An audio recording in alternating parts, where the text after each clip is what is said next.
Pilier de l'enseignement artistique de Farpont-le-Salpac, l'école d'art visuel ne cesse de se diversifier depuis sa création en 1994.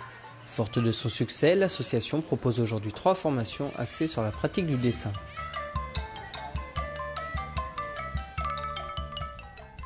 Dans ce bâtiment, inspiré des maisons traditionnelles cambodgiennes, les élèves s'initient aux fondamentaux, le dessin d'observation et l'étude de modèles vivants.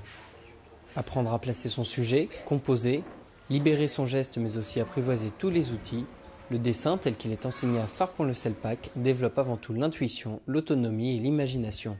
Année par année, on a 10 ou 15 personnes qui passent ici parler une heure sur l'histoire de l'art en Asie, l'histoire de l'art en Europe. C'est pas essayer de les jeunes qui ont ouvert la tête, regarder autre chose et tout ça.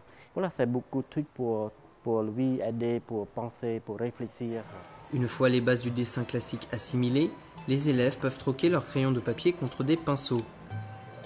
Huile, acrylique, aquarelle, les jeunes artistes sont initiés à toutes les techniques. Ils ont ensuite carte blanche pour réaliser leurs toiles, inspirées pour la plupart de l'art contemporain, de la nature ou de la religion. Afin de valoriser le travail de ces artistes, Farpont-le-Salpac met à leur disposition 2 lieux d'exposition permanents. Sur son site d'abord, de nombreux croquis, dessins et peintures sont présentés dans le bâtiment principal.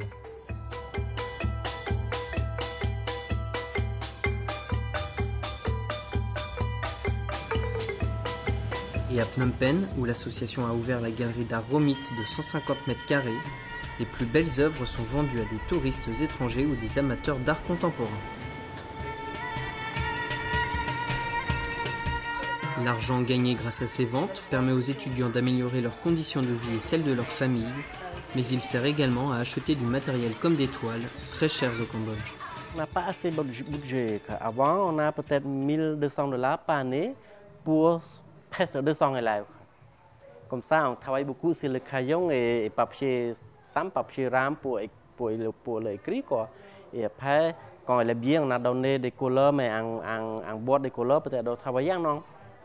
Et donc, fait petit à petit, peut-être une fois ou 2-3 fois par mois, ou en aquarelle, et donc travailler peut-être un mois, parce que si fait vite, on n'a pas de matériel. Après le cursus de 4 ans, les jeunes artistes ont la possibilité d'approfondir leur formation en intégrant l'école d'art appliqué, offrant des programmes de formation sur 3 ans en illustration, graphisme, animation et vidéoproduction. Créé en 2007, le studio 1000 Hands est l'aboutissement professionnel des jeunes issus des enseignements des beaux-arts et d'art appliqués. Les cours permettent aux élèves de maîtriser l'ensemble des techniques d'animation traditionnelles et numériques. Actuellement, nous avons environ 8 étudiants et 5 professeurs. Normalement, nous commençons par leur apprendre comment très bien dessiner pour comprendre comment reproduire le corps humain et l'animer. On le leur enseigne étape par étape et ensuite, lorsqu'ils maîtrisent cela parfaitement, on leur donne des exercices pour qu'ils travaillent en groupe.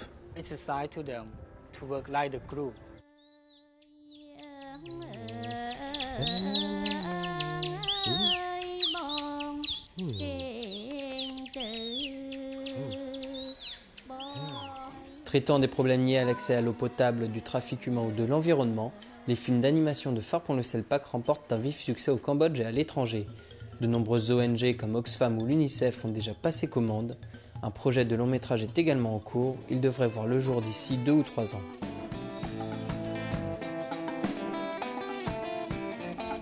Farpont-le-Salpac dispose également depuis 2009 de sa propre maison d'édition et d'un studio d'illustration, Son Loctmei.